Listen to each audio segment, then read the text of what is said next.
ನಮಸ್ಕಾರ. ಮೊದಲ ಮಳೆ. ಆ ಮಳೆ ಹನಿಗಳು ಒಣನೆಲದ ಮೇಲೆ ಬಿದ್ದಾಗ ಬರುವ ಆ ಹಿತವಾದ ಮಣ್ಣಿನ ವಾಸನೆ ಇದೆಯಲ್ಲ, ಅಬ್ಬಾ, ಅದನ್ನ ನಾವೆಲ್ಲರೂ ಒಂದಲ್ಲ ಒಂದು ಸಾರಿ ಅನುಭವಿಸಿರ್ತೀವಿ, ಹೌದಲ್ವಾ? ಆ ವಾಸನೆ ಅಂದ್ರೆ ಬಹುತೇಕ ಎಲ್ಲರಿಗೂ ಇಷ್ಟಾನೇ. ಆದ್ರೆ ಅದ್ ಎಲ್ಲಿಂದ ಬರುತ್ತೆ? ಅದ್ರ ಹಿಂದಿನ ವಿಜ್ಞಾನವಾದ್ರೂ ಏನು ಅಂತ ಎಂದಾದ್ರೂ ಯೋಚನೆ ಮಾಡಿದಿರಾ? ಸರಿ, ಬನ್ನಿ ಇವತ್ತು ಆ ರಹಸ್ಯವನ್ನ ಒಟ್ಟಿಗೆ ಕಂಡುಹಿಡಿಯೋಣ. ಹೌದು, ಇದೇ ಪ್ರಶ್ನೆ. ಮಳೆ ಬರೋಕೆ ಮುಂಚೆ ಇಲ್ದೇ ಇರೋ ವಾಸನೆ ಮಳೆ ಶುರುವಾದ ತಕ್ಷಣ ಹೇಗೆ, ಎಲ್ಲಿಂದ ಬರುತ್ತೆ? ಈ ಒಂದು ಸರಳ ಸುಂದರ ಅನುಭವದ ಹಿಂದೆ ನಿಜವಾಗ್ಲೂ ಒಂದು ತುಂಬಾನೇ ಇಂಟ್ರೆಸ್ಟಿಂಗ್ ಆದ ವೈಜ್ಞಾನಿಕ ರಹಸ್ಯ ಅಡಗಿದೆ. ಬನ್ನಿ ಅದರ ಆಳಕ್ಕೆ ಇಳಿದು ನೋಡೋಣ. ಮೊದಲು ಒಂದು ವಿಷಯ ತಿಳ್ಕೊಳ್ಳಿ. ನಾವೆಲ್ಲರೂ ಅನುಭವಿಸುವ ಈ ವಾಸನೆಗೆ ಒಂದು ನಿರ್ದಿಷ್ಟವಾದ ವೈಜ್ಞಾನಿಕ ಹೆಸರೇ ಇದೆ, ಗೊತ್ತಾ? ಅದೇ ನಮ್ಮ ಇವತ್ತಿನ ತನಿಖೆಯ ಮೊದಲ ಹೆಜ್ಜೆ. ಆ ಹೆಸರು ಪೆಟ್ರಿಕೋರ್. ಈ ಪದವನ್ನ 1964ರಲ್ಲಿ ವಿಜ್ಞಾನಿಗಳು ಮೊದಲ ಬಾರಿಗೆ ಬಳಸಿದ್ರು. ಹೌದು, ವಿಜ್ಞಾನಿಗಳು ಈ ಚಿರಪರಿಚಿತ ಸುವಾಸನೆಗೆ ಕೊಟ್ಟಿರೋ ಹೆಸರು ಪೆಟ್ರಿಕೋರ್. ಇದೊಂದು ಗ್ರೀಕ್ ಪದ. ಪೆಟ್ರಾ ಅಂದ್ರೆ ಕಲ್ಲು ಮತ್ತು ಐಕರ್ ಅಂದ್ರೆ ಗ್ರೀಕ್ ದೇವತೆಗಳ ರಕ್ತನಾಳಗಳಲ್ಲಿ ಹರಿಯುತ್ತೆ ಅಂತ ನಂಬಲಾಗಿದ್ದ ಒಂದು ದ್ರವ. ಅಂದ್ರೆ ಇದರ ಅರ್ಥ ಭೂಮಿಯಿಂದ ಬರುವ ದೈವಿಕ ಸುಗಂಧ ಅಂತ. ಕೇಳೋಕೆಷ್ಟು ಚೆನ್ನಾಗಿದೆ ಅಲ್ವಾ? ಸರಿ, ಪೆಟ್ರಿಕೋರ್ ಅನ್ನೋ ಹೆಸರು ಗೊತ್ತಾಯ್ತು. ಆದ್ರೆ ಈ ವಾಸನೆ ಬರೋದು ಎಲ್ಲಿಂದ? ಇದರ ಮೂಲ ಇರೋದೇ ಮಣ್ಣಿನ ಆಳದಲ್ಲಿ. ಆದ್ರೆ ಇದು ಬರೀ ಮಣ್ಣಿನ ವಾಸನೆ ಅಲ್ಲ, ಬದಲಿಗೆ ಆ ಮಣ್ಣಲ್ಲಿ ವಾಸಿಸುವ ಕೋಟ್ಯಾಂತರ ಸೂಕ್ಷ್ಮ ಜೀವಿಗಳ ಚಟುವಟಿಕೆಯ ಫಲ. ಹೌದು, ಈ ವಾಸನೆಗೆ ಮೂಲ ಕಾರಣ ಮಣ್ಣಲ್ಲಿರೋ ಸ್ಟ್ರೆಪ್ಟೊಮೈಸಿಸ್ ಅನ್ನೋ ಒಂದು ರೀತಿಯ ಬ್ಯಾಕ್ಟೀರಿಯಾಗಳು. ಈ ಬ್ಯಾಕ್ಟೀರಿಯಾಗಳು ಮಣ್ಣಲ್ಲಿ ಸಹಜವಾಗಿ ಬೆಳೀತಾ ಒಂದು ವಿಶೇಷವಾದ ರಾಸಾಯನಿಕವನ್ನ ಉತ್ಪಾದಿಸ್ತವೆ. ಮಣ್ಣು ಒಣಗದಾಗ ಈ ಬ್ಯಾಕ್ಟೀರಿಯಾಗಳು ಬೀಜ ಕಣಗಳನ್ನ ಅಂದ್ರೆ ಸ್ಪೋರ್ಸ್ಗಳನ್ನ ಉತ್ಪಾದಿಸ್ತವೆ.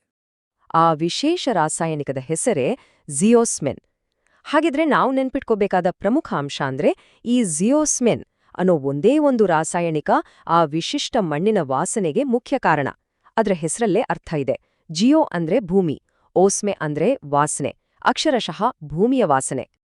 ಓಕೆ, ಜಿಯೋಸ್ಮಿನ್ ಮಣ್ಣಲ್ಲಿದೆ ಅಂತ ಈಗ ನಮ್ಗೆ ಗೊತ್ತಾಯಿತು. ಆದ್ರೆ ಮಳೆ ಬಂದ ತಕ್ಷಣ ಅದು ನಮ್ಮ ಮೂಗಿಗೆ ತಲುಪೋ ಹಾಗೆ ಗಾಳಿಯಲ್ಲಿ ಹೇಗೆ ಬಿಡುಗಡೆಯಾಗುತ್ತೆ? ಇಲ್ಲಿ ಮಳೆ ಹನಿಯ ಒಂದು ಅದ್ಭುತವಾದ ಕೆಲಸ ಇದೆ. ಇಲ್ಲಿವರೆಗೂ ನಾವು ಏನು ಅಂತ ನೋಡಿದ್ವಿ, ಈಗ ಹೇಗೆ ಅನ್ನೋದ್ರ ಕಡೆ ಗಮನ ಕೊಡೋಣ. ಈ 4 ಹಂತಗಳನ್ನ ಸ್ವಲ್ಪ ಗಮನಿಸಿ. ಮೊದಲಿಗೆ ಮಳೆಹನಿ ಒಣನೆಲಕ್ಕೆ ಬೀಳುತ್ತೆ. ಆಗ ಮಣ್ಣಿನ ಸಣ್ಣ ಸಣ್ಣ ರಂಧ್ರಗಳಲ್ಲಿ ಸಿಕ್ಕಾಕೊಂಡಿದ್ದ ಗಾಳಿ ಆ ಹಣಿಯ ಒಳಗೆ ಸಣ್ಣ ಗುಳ್ಳೆಗಳಾಗಿ ಸೇರ್ಕೊಳ್ಳುತ್ತೆ.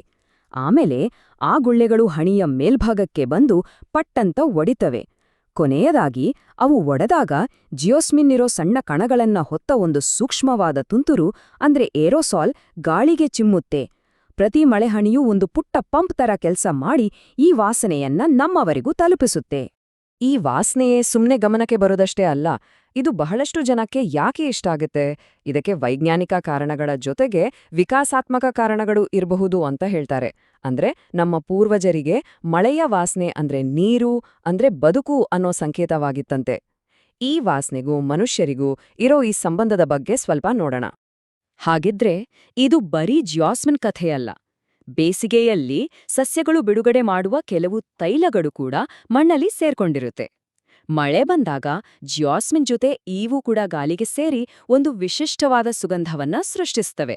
ಅಷ್ಟೇ ಅಲ್ಲ, ನಮ್ಮ ಮೂಗು ಜಿಯಾಸ್ಮಿನ್ ವಾಸನೆಗೆ ಎಷ್ಟು ಸೂಕ್ಷ್ಮ ಅಂದ್ರೆ ಪ್ರತಿ ಟ್ರಿಲಿಯನ್ ನೀರಿನ ಕಣಗಳಲ್ಲಿ ಕೆಲವು ಜಿಯಾಸ್ಮಿನ್ ಕಣಗಳಿದ್ರೂ ಸಾಕು, ನಾವದನ್ನ ಪತ್ತೆ ಹಚ್ಚಬಲ್ಲೆವು. ಇದು ಶಾರ್ಕ್ ಮೀನು ರಕ್ತದ ವಾಸನೆಯನ್ನ ಪತ್ತೆ ಹಚ್ಚುವುದಕ್ಕಿಂತಲೂ ಹೆಚ್ಚು ಸೂಕ್ಷ್ಮವಂತೆ. ನಾವೀಗ ಮಾತಾಡಿದ ಈ ವಿಜ್ಞಾನವನ್ನ ಮನೆಯಲ್ಲೇ ಸುಲಭವಾಗಿ ಪರೀಕ್ಷೆ ಮಾಡಬಹುದು. ಒಂದು ಹಿಡಿ ಒಣಮಣ್ಣನ್ನು ತಗೊಂಡು ಅದರ ಮೇಲೆ ಕೆಲವು ಹನಿ ನೀರ್ ಹಾಕಿ ನೋಡಿ. ತಕ್ಷಣವೇ ಅಪರಿಚಿತವಾದ ವಾಸನೆ ಬರುತ್ತೆ. ನೋಡಿ, ವಿಜ್ಞಾನವನ್ನ ಬರೀ ಓದುವುದಕ್ಕಿಂತ ಹೀಗೆ ನೇರವಾಗಿ ಅನುಭವಿಸುವುದರ ಮಜಾನೇ ಬೇರೆ ಅಲ್ವಾ? ಸರಿ, ಈ ವಿವರಣೆಯನ್ನ ಮುಗಿಸೋಕೆ ಮುಂಚೆ ನಿಮ್ಮನ್ನ ಸ್ವಲ್ಪ ಆಳವಾಗಿ ಯೋಚನೆ ಮಾಡೋಕೆ ಹಚ್ಚೋ ಒಂದು ಕೊನೆಯ ಪ್ರಶ್ನೆ. ನಾವೀಗಾಗ್ಲೇ ಕಲಿತ ವಿಷಯಗಳ ಮೇಲೆಯೇ ಇದು ಆಧಾರಿತವಾಗಿದೆ. ಇದು ನಿಮ್ಮ ಕುತೂಹಲವನ್ನ ಇನ್ನಷ್ಟು ಹೆಚ್ಚಿಸುತ್ತೆ. ಇದ್ರ ಬಗ್ಗೆ ಸ್ವಲ್ಪ ಯೋಚನೆ ಮಾಡಿ ನೋಡಿ. ಜೋರಾಗಿ ಸುರಿಯೋ ಮಳೆಗಿಂತ ಹಗುರವಾಗಿ ತುಂತುರು ಮಳೆ ಬಂದಾಗ, ಅದರಲ್ಲೂ ಮಳೆ ಶುರುವಾದಾಗ ಈ ವಾಸನೆ ಯಾಕಿಷ್ಟು ಜಾಸ್ತಿ ಇರುತ್ತೆ? ಯಾಕಂದ್ರೆ ಹಗುರವಾದ ಮಳೆಹನಿಗಳು ನೆಲಕ್ಕೆ ಬೀಳುವ ವೇಗ ಆ ಏರೋಸಾಲ್ ಪ್ರಕ್ರಿಯೆಗೆ ಪರ್ಫೆಕ್ಟ್ ಆಗಿರುತ್ತೆ. ಗಾಳಿಗುಳ್ಳೆಗಳು ನಿಧಾನವಾಗಿ ಸೃಷ್ಟಿಯಾಗಿ ವಾಸನೆ ಗಾಳಿಯಲ್ಲಿ ಚೆನ್ನಾಗಿ ಹರಡುತ್ತೆ. ಅದೇ ಜೋರ್ ಮಳೆ ಬಂದ್ರೆ ಅದು ಮಣ್ಣನ್ನ ಬೇಗ ತೋಯಿಸಿ ಆ ರಂಧ್ರಗಳನ್ನ ಮುಚ್ಚಿಬಿಡುತ್ತೆ. ಇದರಿಂದ ವಾಸನೆ ಅಷ್ಟು ಬೇಗ ಹರಡೋದಿಲ್ಲ. ನೋಡಿ, ಪ್ರಕೃತಿಯಲ್ಲಿ ಪ್ರತಿಯೊಂದು ಎಷ್ಟು ಸೂಕ್ಷ್ಮವಾಗಿ ಹೊಂದಿಕೊಂಡಿದೆ. ಹಾಗಾದ್ರೆ ಮುಂದಿನ ಸಲ ಮಳೆ ಬಂದಾಗ ಆ ಅದ್ಭುತವಾದ ಮಣ್ಣಿನ ವಾಸನೆಯನ್ನ ಆನಂದಿಸಿ, ಯಾಕಂದ್ರೆ ಈಗ ನಿಮಗೆ ಅದರ ಹಿಂದಿನ ರಹಸ್ಯ ಏನು ಅಂತ ಗೊತ್ತಾಗಿದೆ. ಈ ವಿಶ್ಲೇಷಣೆ ನಿಮಗೆ ಇಷ್ಟ ಆಗಿದ್ರೆ ದಯವಿಟ್ಟು ಲೈಕ್, ಶೇರ್ ಮತ್ತು ಸಬ್ಸ್ಕ್ರೈಬ್ ಮಾಡಿ.